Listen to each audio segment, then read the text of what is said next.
अस्सलाम वालेकुम एवरीवन। आज मैं आपसे एक ऐसी चीज़ शेयर करने जा रही हूँ जो जब मैंने सुनना शुरू किया मुझे वाकई लगा कि हाँ ये तो सच है और यही हकीकत है।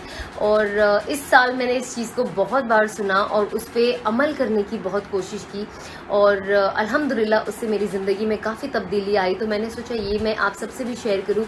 शायद ये चीज़ को हम जानते होंगे, आप भी शायद मैं कहूँ तो आप इसे जानते होंगे, लेकिन कभी कभी जब हम उसे एक अलग स्टोरी के ज़रिए सुनते हैं या कोई अलग सेंटेंस बना के सुनते हैं तो हमें लगता है कि हाँ वाकई ये चीज़ ने वाकई मेरे दिल को छू लिया। तो मैंने सोचा ये मैं आपसे भी शेयर कर लेती हूँ। तो ये मैंने बहुत अच्छी चीज़ बहुत सारे बयानों में सुनी है और पर्सनली भी सुनी है लोगों से कि जो कहते हैं ना थोड़ी सी मज़े के लिए जो इंसान थोड़े से मज़े के लिए ये कर लेता है वो कर लेता है, तो कहते हैं थोड़ी सी मज़े के लिए गुनाह ना करे, क्योंकि क्या होता है मज़ा तो निकल जाता है। अब मैंने अल्लाह की कोई नाफरमानी अगर हम ले ले तो मैंने थोड़े से मज़े के लिए वो तो कर लिया, लेकिन अब वो थोड़ा सा वक्त तो निकल गया, मज़ा भी चला गया, लेकिन क्या हुआ गुनाह हमारे साथ रह गया। अब वो गुनाह क्या होगा, वो गुनाह हमारे साथ कब्र तक जाएगा, वो आखिरत के दिन हमारे साथ हशर के मैदान में खड़ा होगा और हमें क्या करेगा, जहन्नम में छोड़ के आएगा। तो हमें क्या करना है कि हमें थोड़े से मज़े के लिए गुनाह नहीं करना है। हमें ये याद रखना है कि ये मज़ा तो ख़त्म हो जाएगा पर ये गुनाह हमारे साथ चलता रहेगा चलता रहेगा चलता रहेगा, और आप तो जानते हैं इसका एंड कहाँ होना है। और उसी तरह थोड़ी सी मुशक्क़त के लिए आप नेकी करना ना छोड़ें, क्योंकि क्या होता है कि जो थोड़ी सी मुशक्क़त होती है ना उस वक्त वो भी निकल जाती है। जैसे कि अब मुझे तहज्जुद में उठा नहीं जा रहा है या फजर में उठा नहीं जा रहा है नमाज के लिए, और वो मुशक्क़त होती, तकलीफ़ होती है, आप सब जानते हैं, मुझे भी होती है।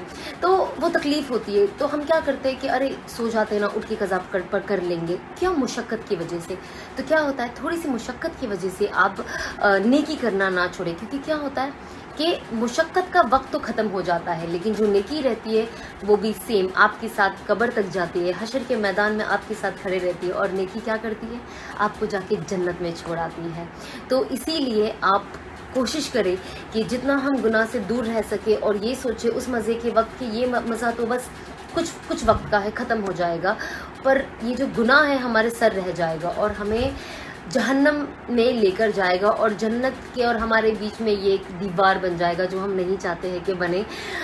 तो ये बहुत ज़्यादा ज़रूरी है कि हम हर चीज़ जो अपनी ज़िंदगी में करते हैं वो सोचें और सोच के करें, जिससे कि हम लोगों के लिए कभी हम कुछ ऐसी चीज़ें कह देते हैं जो उनके दिल को ठेस पहुंच जाती है, उन्हें बुरा लगता है, लोग तो आगे बढ़ जाते हैं, लेकिन क्या होता है वो भी गुनाह आपके सर रह जाता है और वो आगे जाके आपको जन्नत में और आपके बीच में वो दीवार बन जाएगी। तो हमें कोशिश करना है कि सिर्फ नमाज और इन चीज़ों को तो ध्यान में रखना ही है, बस इसके अलावा हम अपनी ज़ाती ज़िंदगी में कैसे हैं, हम लोगों से कैसा बिहेवियर कर रहे हैं, उनसे कैसी बातें कर रहे हैं, कहीं उनका दिल तो नहीं तोड़ रहे, कहीं उनसे चीटिंग तो नहीं कर रहे, कहीं उनका पैसा तो नहीं खा रहे, कहीं उनके साथ उनकी अमानत में खयानत तो नहीं कर रहे हैं। तो ये सारी चीज़ें बहुत ज़्यादा ज़रूरी है और ये सारी चीज़ें हम अपनी ज़िंदगी में लाएंगे तो इससे क्या होता है, हम भी एक बेहतर इंसान बनते हैं, हम दूसरों के लिए भी फ़ायदेमंद साबित होते हैं, और सबसे बड़ा अल्लाह हमें देख रहा है। कभी कभी हमें अच्छी चीज़ करने का या अच्छा रहने का इस दुनिया में उसका रिटर्न नहीं मिलता, बट हमें याद रखना है रिटर्न हमें दुनिया से नहीं, हमें आखिरत में अल्लाह से चाहिए। तो बस ये मुझे आपसे शेयर करना था, क्योंकि ये चीज़ मेरी लाइफ में बहुत बहुत बहुत डिफरेंस लाई, और आप देख रहे हो आज जो मैं मैं कह सकते एक अलग इंसान जो बन गई हूँ, और ये चीज़ ने मेरी लाइफ में बहुत पॉजिटिवली इम्पैक्ट किया है। ये दो चीज़ इस पे हमारी पूरी ज़िंदगी बेस्ड है और इससे ही हमारी देखा जाए तो पूरी ज़िंदगी है, पैदा होने से लेके कब्र की घड़ी तक। तो बस मैंने सोचा आप सबसे भी शेयर कर दूँ ताकि हम जो अपने लिए मेहनत कर रहे हैं, अपनी जन्नत के लिए मेहनत कर रहे हैं, हम अगर दूसरों को भी साथ लेकर चले और उनकी भी जन्नत बनाने में उनकी मदद करें तो इससे अच्छा क्या ही बात होगी।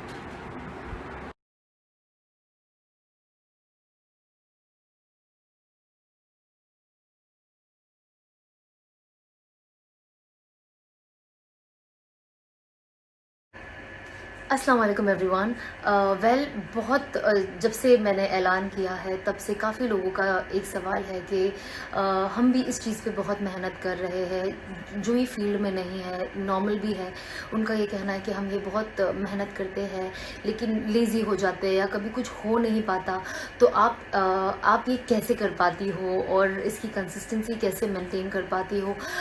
करने वाले तो हम कोई नहीं है, करने वाला सिर्फ अल्लाह की ज़ात है।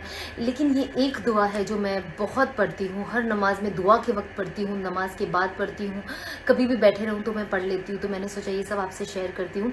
तो आप चाहे तो मेरे पीछे भी एक बार बोल सकते हैं। बिस्मिल्लाहिर्रहमानिर्रहीम।